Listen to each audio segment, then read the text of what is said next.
Semua siap. Berdoa mulai. Berdoa selesai. Oke, Ibu akan mengabsen terlebih dahulu. Hari ini ada yang tidak masuk? Ada Bu, Siti sakit Bu. Ada surat keterangan dari dokter? Ada Bu, ini. Selain Siti ada lagi tidak? Ini Bu. Ya, bagus. Oke, jadi hari ini kita akan membahas materi mengenai tentang virus. Ada yang tahu nggak sih virus itu apa? Enggak Bu. Bu. Virus adalah makhluk hidup yang berukuran mikroskopis. Ya, bagus. Jadi, virus ini merupakan salah satu makhluk hidup yang berukuran mikroskopis, di mana virus tidak bisa dilihat dengan mata telanjang seperti ini. Harus menggunakan suatu alat, contohnya saja mikroskop. Nah, kemudian seperti apa sih ciri-ciri virus? Jadi, ciri-ciri virus ini terdiri dari beberapa, yaitu yang pertama, virus ini berukuran sangat kecil, yaitu kira-kira 20 nanometer. Dan yang kedua, virus ini mampu berkembang biak.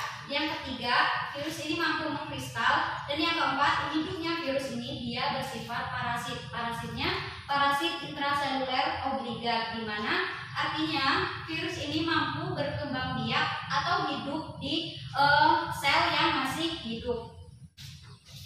Untuk yang selanjutnya yaitu struktur dari virus, dapat dilihat di gambar bahwasanya struktur virus ini terbagi menjadi beberapa, yaitu secara umum terbagi menjadi 3, yaitu yang pertama kepala, yang kedua leher, dan yang ketiga itu ekor.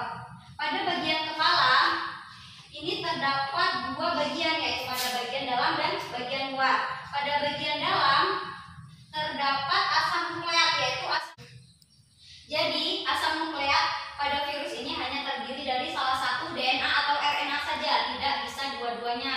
Kemudian, apa sih fungsi asam nukleat ini? Fungsi asam nukleat ini dia berfungsi sebagai materi genetik. Nah, pada virus ini digunakan pada proses replikasi.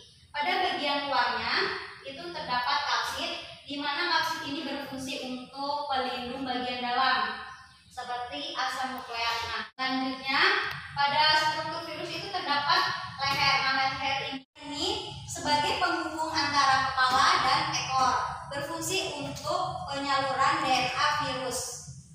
Kemudian pada bagian ekor terdapat 3 bagian, yaitu serabut ekor, lempeng dasar, dan duri ekor. Di mana? Nah, jadi ketiga bagian ini, serabut ekor, lempeng dasar, dan duri ekor ini mempunyai fungsi yang hampir sama, yaitu di mana membantu virus pada saat menempel di tubuh inang. Ya, demikianlah tadi struktur dari virus, yaitu contohnya virus bakteriofag. Apabila ada yang belum jelas, apakah yang ingin ditanyakan? Tidak Bu.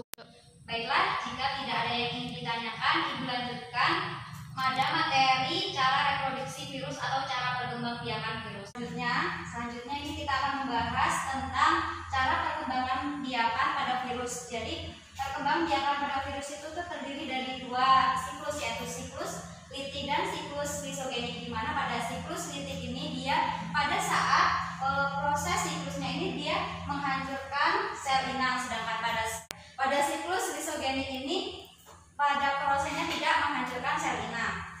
Adapun proses pada siklus litik ini berawal dari absorpsi, yang kedua penetrasi, yang ketiga sintesis dan replikasi, yang keempat perakitan, dan yang terakhir ini terjadi pemecahan atau lisis. Sedangkan pada siklus lisogenik yang pertama ini hampir sama seperti siklus litik, di mana yang pertama ini melalui proses absorpsi, penetrasi, dan yang ketiga penyisipan, dan yang keempat penggandaan, kemudian diteruskan ke siklus litik.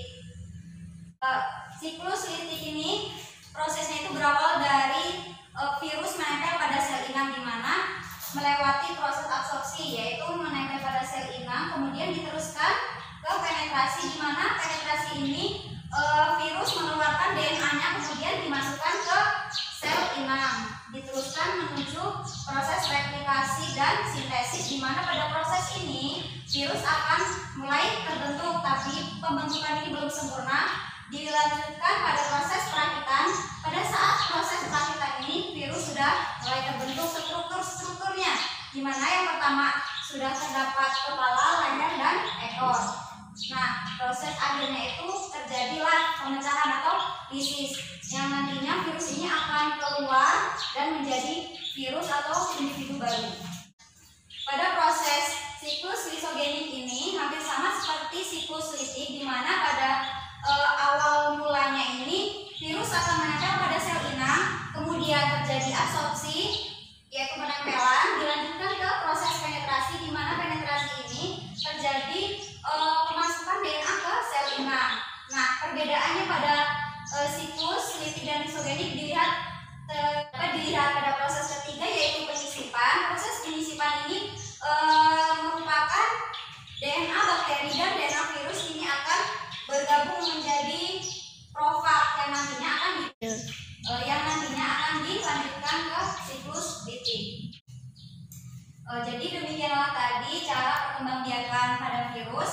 Selanjutnya kita akan membahas peranan virus dalam kehidupan kita itu seperti apa. Jadi peranan virus ini ada yang menguntungkan dan ada yang merugikan. Yang pertama, menguntungkan dalam kehidupan, yaitu virus ini dapat dimanfaatkan dalam pembuatan vaksin, dan yang kedua, virus dapat dimanfaatkan dalam pembuatan antitoksik. Yang ketiga, virus ini bisa digunakan untuk melemahkan bakteri. Nah, pada umumnya virus ini dapat digunakan dalam bidang kedokteran. Sedangkan peranan virus yang merugikan dalam kehidupan itu terbagi menjadi beberapa, bahwasanya virus ini dapat menginfeksi makhluk hidup seperti tumbuhan, hewan, bahkan manusia. Seperti yang kita ketahui bahwasanya saat ini di Indonesia bahkan di dunia kita sedang menghadapi suatu wabah, yaitu wabah virus corona atau virus COVID-19. Bahwasanya virus ini mampu menginfeksi organ pernapasan. Jadi untuk anak-anak tetap semangat belajarnya. Jangan karena wabah virus corona ini kalian jadi malas untuk belajar. Nah, pesan ibu, tetap jaga kesehatan, tetap jaga kebersihan diri. Nah, jangan lupa untuk selalu berdoa semoga wabah virus COVID-19 ini cepat berakhir. Demikianlah tadi penjelasan dari ibu. Apakah ada yang ingin ditanyakan? Tidak, Bu. Oke, kalau tidak ada yang ingin bertanya, maka ibu yang bertanya ya. Ya, Bu. Yang pertama, sebutkan ciri-ciri dari virus. Ya, Bu. Yang pertama, Ya. berukuran sangat kecil, sekitar 20 dan 300 nanometer. Yang kedua, mampu berkembang biak. Yang ketiga, mampu mengkristal. Yang keempat, hidupnya parasit intraseluler obligat. Ya, bagus. Yang kedua ya, bagaimana sih virus ini berkembang biak? Ada yang tahu? Saya, Bu. Ya. Virus berkembang biak dengan dua cara, yaitu yang pertama siklus litik, kemudian yang kedua siklus lisogenik. Ya, bagus. Oke, untuk tugas ibu mau secara berkelompok ya, kalian berdiskusi. Dibuka halaman 15. Nah, di situ ada lembar diskusi siswa. Pembagian kelompoknya sesuai absen saja ya, nanti ibu yang bagi. Ya, Bu. Baiklah, demikianlah tadi materi yang ibu sampaikan hari ini. Apabila terdapat banyak kesalahan dan kekeliruan, ibu mohon